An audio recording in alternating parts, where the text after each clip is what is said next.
My husband chose his sister over me until she stole $10,000 and destroyed our home. That was the moment he finally opened his eyes. When my husband informed me that his sister and her family would be moving in with us, I never expected my life to turn upside down. The idea of temporarily relocating to my parents' house left me in disbelief. The 3 years of my marriage to Ethan had been smooth until that moment when he broke the news to me. I had built my life around our home, balancing my career as a freelance writer while managing household responsibilities. Leaving my home, even temporarily, felt unfair and unsettling. To understand the situation better, it is important to know about Ethan's sister, Olivia. Olivia had always played a maternal role in his life after their mother passed away when they were children. She had been his protector, his guide, and at times an overbearing presence. Her influence in Ethan's life was undeniable, shaping many of his decisions, sometimes to a fault. Despite their close bond, Ethan was aware of her domineering attitude, and he had always shielded me from her harsh criticisms. We had managed to maintain a civil relationship over the years, but only during brief interactions at family gatherings. I never imagined I would have to share my living space with her. When Olivia and her family arrived, the reality of their presence hit me hard. Their luggage suggested an extended stay, and soon my home felt invaded. She wasted no time making herself comfortable, issuing orders as if she owned the place. It was evident that she expected me to cater to her every need, from preparing elaborate meals to organizing their belongings. At first, I tried to accommodate her demands, hoping that the situation would be temporary. However, when I discovered that their house was undergoing renovations that would take 6 months, my patience began to wane. Ethan, caught between his loyalty to his sister and his commitment to me, tried to mediate. He assured me that things would settle down, urging me to give Olivia time to adjust. Reluctantly, I agreed to endure the situation, but each passing day felt like a test of endurance. Olivia treated our home as her personal domain, making changes without consulting me and dismissing my discomfort. Her son, Leo, was another challenge.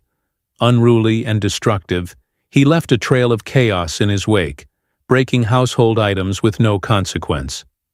Each time I tried to address the issue, Olivia brushed it off, excusing his behavior as typical childhood mischief.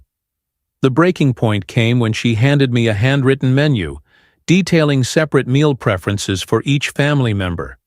It was no longer about coexisting. It felt like servitude. Exhausted and frustrated, I locked myself in my room, refusing to cater to her whims. Olivia, unbothered, continued her entitled behavior, complaining to Ethan about my supposed lack of hospitality. Ethan, though sympathetic, struggled to assert himself against his sister's demands. As tensions escalated, he proposed a solution that shook me to my core. He suggested that I temporarily move to my parents' house. The suggestion stung. I was being asked to leave my own home to make room for someone who had imposed herself upon us. It wasn't just about space, it was about principle. Still, faced with no immediate alternative, I agreed, packing my belongings and stepping away from the suffocating environment.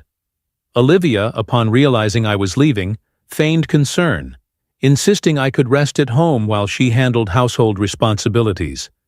But I knew better. She wasn't offering kindness. She was ensuring that her free labor source remained intact. Once at my parents' house, I found temporary solace. But Olivia wasn't done tormenting me. Daily messages flooded my phone, each one documenting a new destruction caused by Leo. Broken vases, damaged furniture, ruined decor. Each update was a deliberate attempt to provoke me.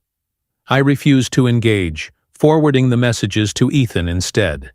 His frustration grew as the damage increased, but Olivia dismissed his concerns with her usual indifference.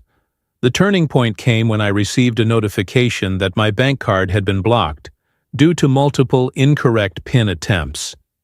Panic set in as I realized my wallet, which contained my credit cards, was still at home.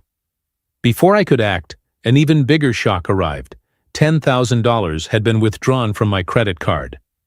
I immediately contacted the bank to report unauthorized transactions. The realization that Olivia was behind this act of theft left me seething. It was no longer just about her overbearing nature or her disregard for my space. She had crossed a legal boundary. Without hesitation, I informed Ethan and rushed back home, determined to confront her. What I encountered upon arrival was beyond comprehension. The house was in shambles. Cushions lay scattered, food remnants littered the floor, and Leo continued his rampage unchecked. Olivia lounged comfortably, unfazed by the mess.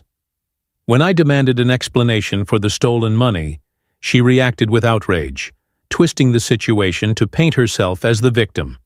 She even threatened that Ethan would side with her and that my accusations would backfire. But Olivia had miscalculated.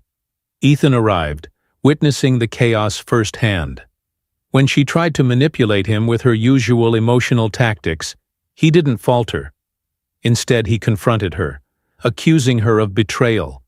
For the first time, Olivia saw her influence over him crumble. His words were harsh, cutting through her fabricated innocence. He called her out for her narcissistic behavior, declaring that he was done tolerating her toxic presence. The final blow came when Leo, in an act of defiance, tore my bank cards to pieces in front of everyone. It was the last straw for Ethan. His patience, already wearing thin, snapped. Without hesitation, he ordered Olivia to leave. She tried to plead, reminding him of their shared past, but he remained firm. Her manipulations had lost their power over him. He made it clear that their relationship had been permanently damaged by her actions. Olivia's husband arrived soon after, summoned by Ethan's call. He had been unaware of the full extent of her behavior, preoccupied with their home renovations. Seeing the aftermath of her actions, he apologized profusely and took charge of the situation. Despite Olivia's protests, he dragged her out of our house, putting an end to the ordeal. With Olivia gone, peace was finally restored. The weight of her presence had been lifted, and I could reclaim my home. The entire ordeal became a lesson not just for me but for Ethan as well. He had always held his sister in high regard, but now he saw her for who she truly was. The extended family soon learned of the incident, with many expressing disbelief at Olivia's audacity. Her once commanding presence within the family circle weakened as people distanced themselves from her manipulative ways. As for Ethan and me, we emerged stronger. The experience reinforced the importance of boundaries, of standing up for oneself, and of recognizing toxic relationships, even within family. I no longer feared Olivia's presence at gatherings, knowing she no longer held power over me. She had exposed her true nature, and in doing so, lost the very control she had spent years cultivating. And so, life returned to normal, with one valuable lesson carved into my heart. Never let anyone, no matter how close, make you a stranger in your own home. Speaking of homes, this channel is a home for stories that intrigue, shock, and captivate. If you enjoyed this one, don't just leave. Make yourself at home by subscribing. Who knows? The next story might just hit closer to home than you think.